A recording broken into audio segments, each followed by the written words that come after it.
Season 8 of Naruto to Boruto Shinobi Striker is about to completely reshape the anime gaming landscape. This brand new gigantic update makes clear that this game is here to stay. It really feels like a whole new game. The transformation it will undergo this season, together with everything that they already started improving and reworking in recent updates, will undoubtedly make it the best ever Naruto gaming experience.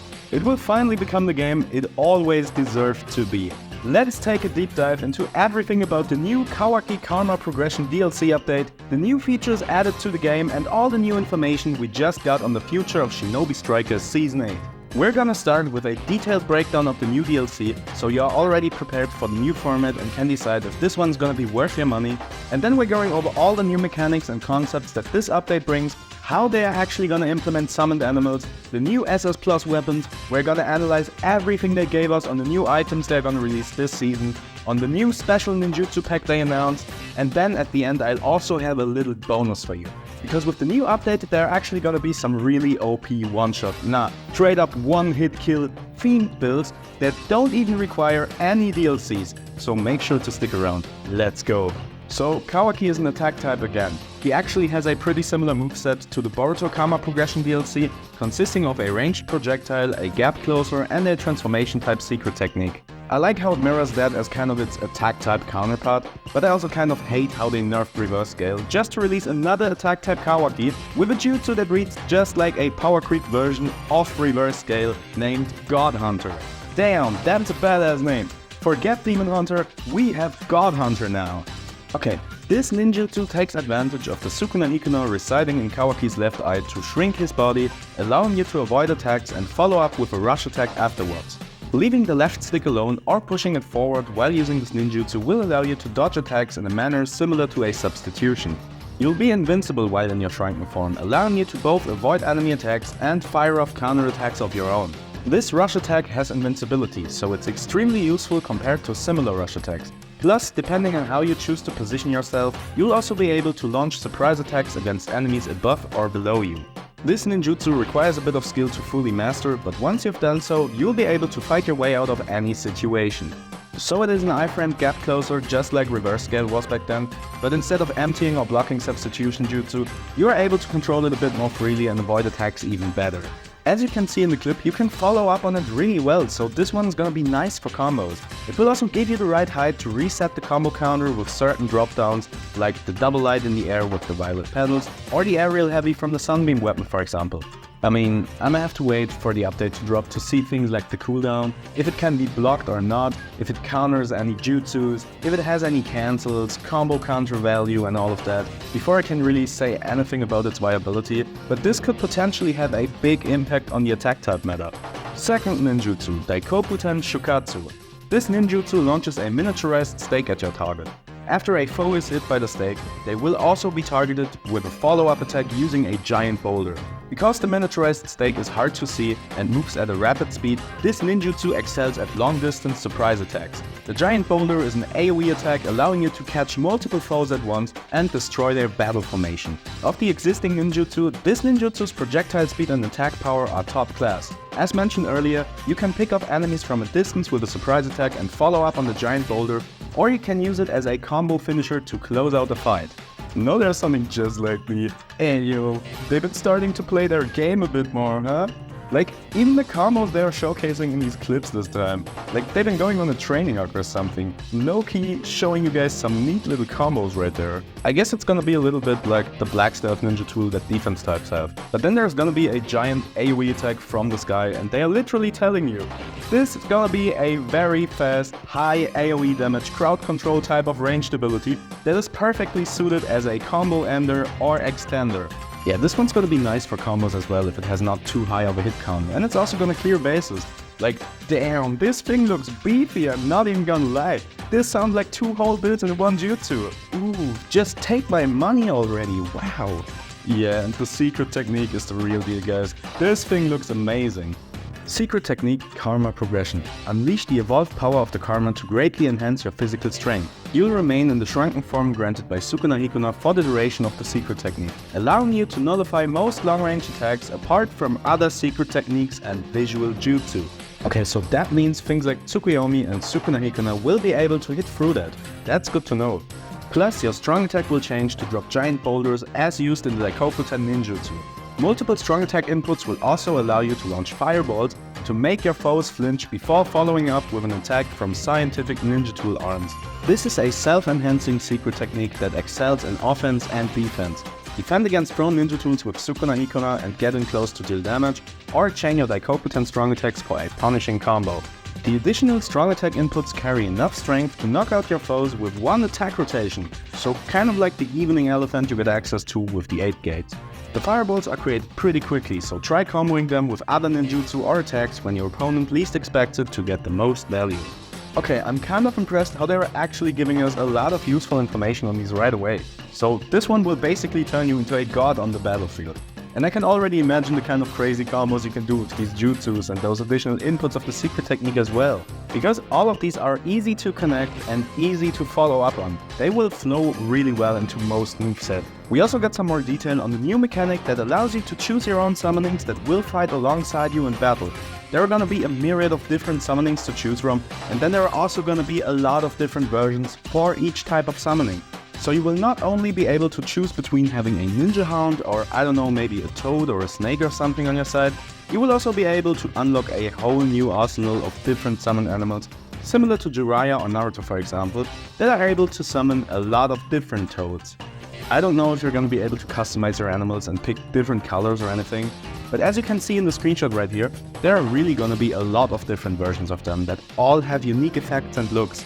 You can see this one right here, for example, is an attacker ninja hound that deals more damage to enemies.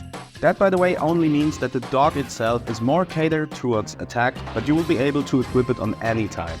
We can also see healer ninja hounds right there, supplier ninja hounds.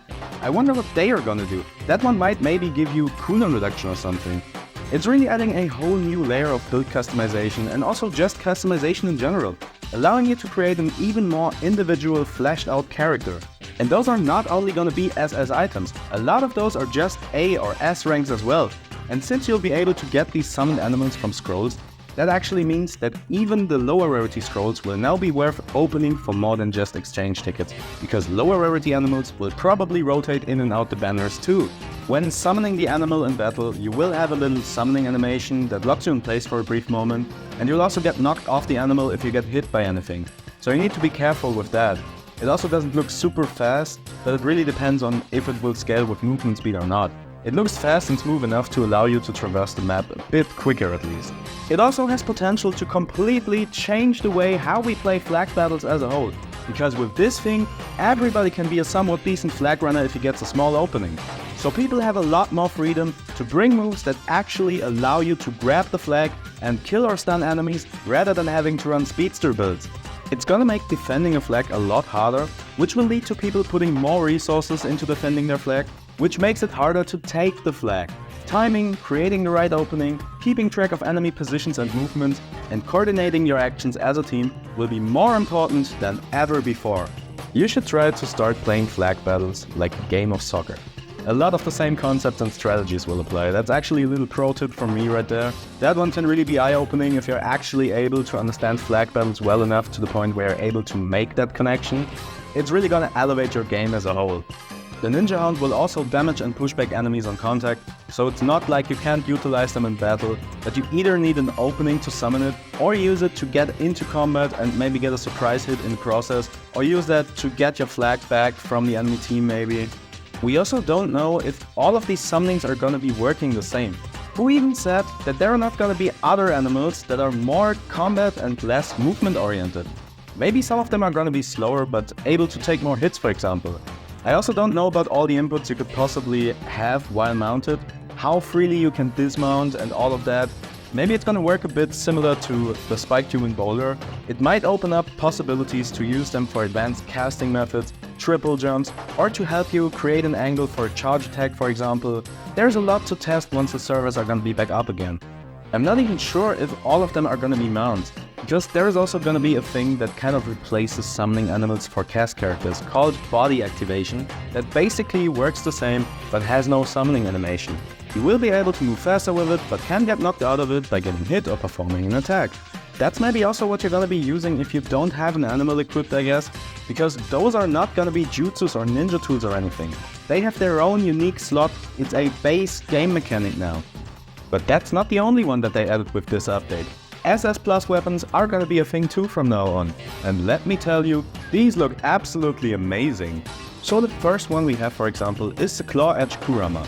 A kunai for attack types that will utilize Shadow Clones and Rasengans in its base combos, and then even uses Kurama Link mode in its heavy variation. Listen, all that is just flashy animations, okay? They told us these weapons are not gonna be any stronger than normal SS weapons. If you use a Rasengan in a combo, it obviously won't have the same properties as the ninjutsu we have. We already know that from cast characters. The difference is just that they are modeled after anime character fighting styles. They're just putting more time and thought into making these look flashy and feel unique and gimmicky. At least that's what they are saying, but these SS Plus weapons look like they could really be some absolutely top tier weapons. There are already a lot of interesting things that we can see in these clips. Let me show you what I mean. Let me analyze the footage we have for all the 3 SS Plus weapons that they showed us so far. So this is probably gonna be a full light string on the ground, Rasengan at the end, and here we can already see the first thing that could potentially be interesting. You can see the hit right before the Rasengan, long hit stun right there. So this will probably be a multi-hit kind of thing on the last input, but we're gonna have to see if you can cancel out before the Rasengan to capitalize off that long hit stun and lead into a jutsu or ninja tool from that maybe. And I just noticed that there's a similar stun on the second hit of the light string, but he'll get immediately knocked out of it by the Shadow Clone right after. So similar situation. I don't know exactly which hits belong to which inputs, but if it's not the last hit of the input, you're just gonna test if you can cancel out of it. How are you gonna do that? Simple. We have different types of cancels that we can potentially combo cancel with. Those are basically chakra jump button, R2 on PlayStation, blocking if you press L2 without a directional input, L2 dashing with directional input, jumping on X, and using a tool or jutsu on L1, R1, or circle, or whatever your controls may be. There are also a couple more advanced ones, like surface cancelling for example, but for now just do the combo and after making the input, spam one of these buttons to see if and when you can cancel out with any of these. You're just gonna go through all of them and check for each of the buttons. And if you find a cancel, there might be different points at which you can cancel out of it if you're having multi-hit inputs for example, so also just check that as well. Okay, this is gonna be the heavy string on the ground. You can immediately notice this one has a lot of speed, multi-hit, AoE, big range. It has really nice and fast forward momentum. I think you're gonna be able to catch enemies with that really well. And then it also leads into a long hit stun again that you can use to combo into stuff. Really strong ground heavy, and it also seems to have really nice properties throughout the whole combo string. Zooming around, leading into a long stun again, and then boom, big knockback with those hands at the end. And then they also show us a little bit of a light-heavy variation, and that's already all the footage we got on it. This is really looking like it's straight out of the Ninja Storm series, bro. Yeah, these weapons are gonna be fire. Next one, the Inferno-style flame control for range types. Obviously modeled after Sasuke, granting you access to Susanoo and Black Flames, as you can see. And these combos are looking absolutely epic. Okay, upward slash and then boom, Susanoo fist from above, long hit stun right there, pop pop, kunai into a long stun, and then boom, Amaterasu into a knockup. Okay, these long stuns definitely have some potential. I wonder how far you'll be able to throw that kunai. You might be able to land some trick shots with that maybe. The kunai into the Amaterasu seems to be the last input of the light string. So you're gonna have to test for cancels there again to use that long stun. I don't know about the Susanoo one. You might be able to use that one without any cancels. The knockup at the end seems decent too, depending on the animation look you have. You could maybe follow up with things like Amaterasu if you activate it right before he hits the ground. Or maybe with a Chidori or something, a fireball. Feel free to test out things like that. I really hope you can lead into a charge attack from that, because since it is a Sasuke themed sword, there's a good chance that it might have a Kusanagi-like charge attack hit stun again, and that might potentially already allow you to reset combo counter mid-combo if you can hit them with the charge attack during the knockup. You could maybe do some disgusting infinite combos with that and fake tags for example. Now the next one seems to be a light-heavy variation. All light attacks up until this point and then boom, clap him with the Susanoo. This one seems like it's gonna have a pretty decent area of effect as well. And if you look at the stun animation the enemy has, you'll notice that it's similar to the one you have from Paralysis Jutsu. This could potentially be really interesting as well. A knockback right afterwards and then fires off Inferno-style projectiles that seem to have quite a big hitbox as well. Now, I don't know if this right here is already the end of that light-heavy variation, because for a couple of frames, it actually looks like the combo is over.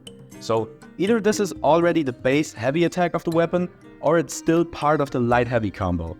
I also can't say if the flames are actually gonna burn your opponent or inflict any debuffs, but it's probably just gonna be animation, because the enemy didn't really look like he suffered from a damage over time effect or something. Not impossible though, the puppet can poison as well, who knows. Next up we have the Sealed Blade Totsuka Blade, a sword and shield type healer weapon that will utilize Bird Clone Jutsu, Fireball Jutsu, Susanoo. You're also gonna throw shurikens as well, turn into crows. It looks absolutely amazing, oh my goodness. You already know everybody is gonna run this just because, you know, Itachi. Okay, 1, 2, 3, 4, 5, 6, 7 into a long stun. Turn into a swarm of crows to rush in on your opponent. Little bit of a stun right there, and then up, down, finish. Okay, and then there's another version of that combo string up until that long stun again, so you won't need any cancels for that one as far as I can tell, and then you lead into a fireball. Okay, so basically light attacks up until that stun, and then heavy or light for either crows or fireball. I'm not sure which one's gonna be the light and the heavy ender in that case. Yeah, this weapon has a lot of projectiles in its combos as well. All these SS Plus weapons will also come with a new, unique victory and entry pose for a character. Looks dope, but I really don't care about that part, to be honest. Besides the new SS Plus weapons, they also showed some other SS items that are gonna drop this season. The 4th Raikage Gauntlet, 4 attack types. 1, 2, 3, into a roll. Wannabe Cherry Blossom Clash into a long stun. Lariat. Okay, aerial combo. First one today if I remember correctly. 1, 2, 3, 4, 5. And you see that stun right there? That's gonna be a really nice one. It will actually hold your opponent up in the air, just like the spinning arms weapon as well. You can probably do a lot of cool stuff with that one. And then with the heavy attack you can actually grab and throw an enemy. Yo, that's crazy. Next up we're gonna have a ninja tool based off Hiruzen's Shadow Clone Shuriken Jutsu that you can equip on all roll types. This one has a little bit of a wind up, so be careful with that. But then all these shurikens are gonna chase down your enemy and lead into a little tumble. It obviously will depend on the cooldown, damage and hit counter value on this thing, but this has a lot of potential in terms of creating an opening to deal damage or to reliably interrupt enemies to protect your teammate. If it doesn't fill up the combo counter too much, I can already see a lot of cool combos and team combos that you can do with it. You have to keep in mind, although the hit stun is not super long, the time the enemy will be held in place by the hits will add up to the setup potential of it too. And you can also start winding up a follow-up move while the shurikens are still flying towards your target. So you can really get creative with this one.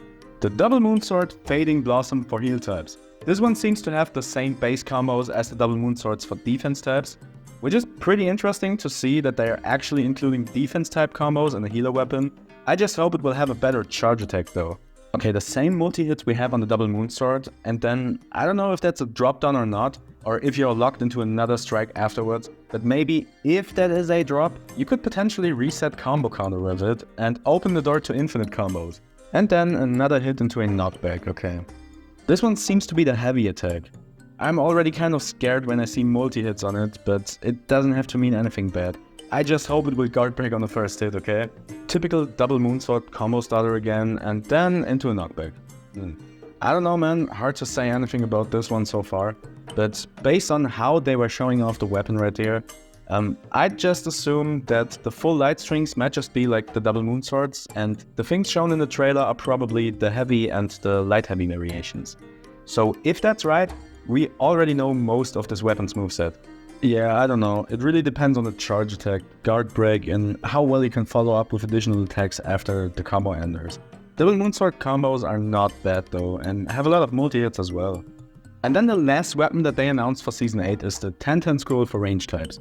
They didn't post a trailer to that one, but I have just seen a Reddit post where somebody gave some more information on it. They credited Fleaboy Jetson for it, so it's probably gonna be from his Discord or livestream or something. Little shout out to Fleaboy right there. This one is only gonna have ranged attacks, just like the pistols, and with its heavy attack, you're gonna be able to throw a bunch of random ninja tools. Like, yeah, actual ninja tools we have in the game. Blast bombs, demon wind shurikens, even heal tags. I mean, they will probably have toned down stats, I think otherwise it would just be completely broken. But oh my god, how cool of a mechanic is that? The new special ninjutsu is gonna be the host transformation two tails for attack types. You'll jump upwards and come down at your opponent's location, dealing massive damage in a big area, and then rain down explosive fireballs. It seems to have a hit stun on activation, kind of like Yasaka Beats or Rasen Rampage, that will ensure you can combo into it easily, but you're also going to be able to use it at a distance. I don't see a reason for this jutsu to need line of sight, so you might even be able to use this through walls. Imagine on base battle, your healer has Byakugan active, so you have a bigger lock-on range. You could just teleport from one base to another, getting everybody off the objective, or even use this for a flag run to get past the barriers on the reworked Hidden Sand map, for example. This might make for some really cool plays. Balance adjustment info. I'm not going over all of them now because I'm gonna do that in an extra video. There are just a couple of things that are worth mentioning now. The first really cool and long overdue thing is that they are finally gonna fix a lot of combos in the game that didn't connect properly. In case you didn't know, we have certain combo strings that are not able to connect properly. Your opponent will just be able to block in between. Stuff like the triple light from the Kusanagi, or the double light with a lot of the Samehada types, and then also stuff like the triple light from the new Sunbeam weapon. That one, for example, won't be able to connect on the lobby host. They started fixing the cast characters with this update, and they're also gonna do that for the other weapons in the game too. Let's see if we can bring all the combo strings that need to get fixed together in the comment section, so I can pitch that to their support team, just to make sure they won't miss any of them. But there are also other inconsistencies in the game when it comes to certain network environments. Like, I don't know man, it can't be that a jutsu like Truth-Seeking Scourge does X amount of damage, but if you're the host, it does like twice as much because the enemy will get knocked down later. Or that in one game, I can pull people into fake tags with Flame Lightning, and then the next match, it ain't working like that. I hope they are gonna address those too eventually, but that's actually one of the biggest points in my opinion, that they are just making sure that the game feels less scuffed and is higher quality overall. They are also rebalancing the summonings we already had in the game to have a lower cooldown but less health, so you have them more often, but they are easier to remove. Another big thing is what they did to the lightning style chakra mod.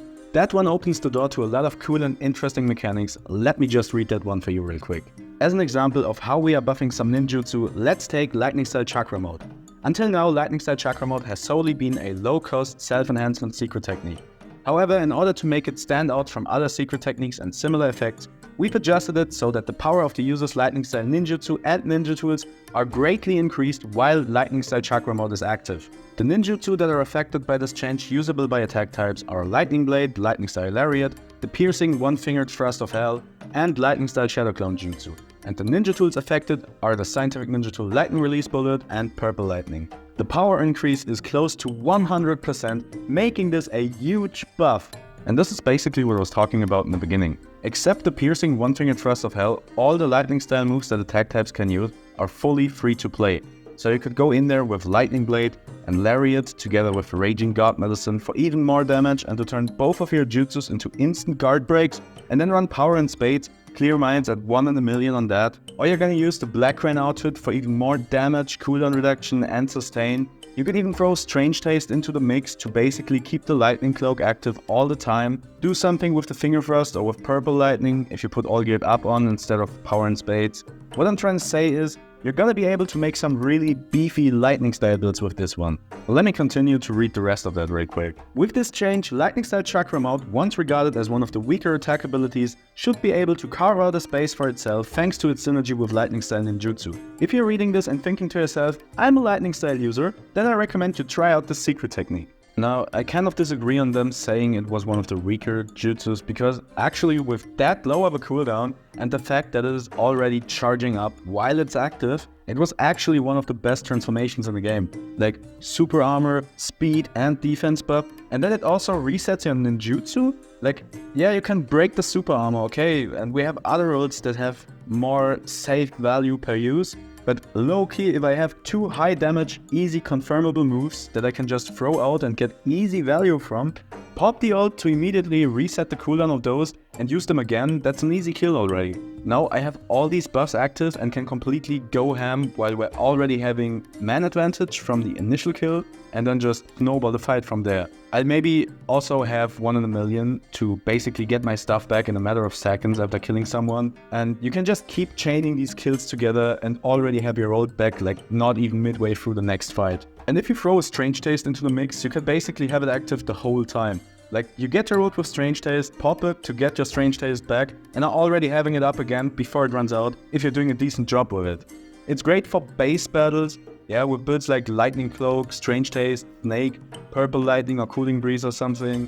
That's actually one of the most broken base builds. And then in flag battles, you have that really fast charging ult and really just need to grab the flag, then boom, teleportation, lightning blade, pop the ult for the reset, teleportation, lightning blade again, and that's already an instant run as well. So I don't know, I wouldn't say it's the best secret technique for any of these game modes, but it's a pretty damn good one for all of them. It's just a matter of if you're good enough to consistently get enough value from it. They're low-key just going after usage rates again with that statement. People online just like, I press a button and have immediate value type of secret techniques, okay? But I gotta say, I really love this change. That's kind of the stuff why I'm saying I have a feeling that Shinobi Striker is going towards becoming one of the best ever anime games of all time. I mean, you can create your own character in the Narutoverse, can unlock new jutsu, ninja tools, weapons and other gear, come up with endless amount of builds and combinations. You can ride around on your own individual summonings that you can choose from.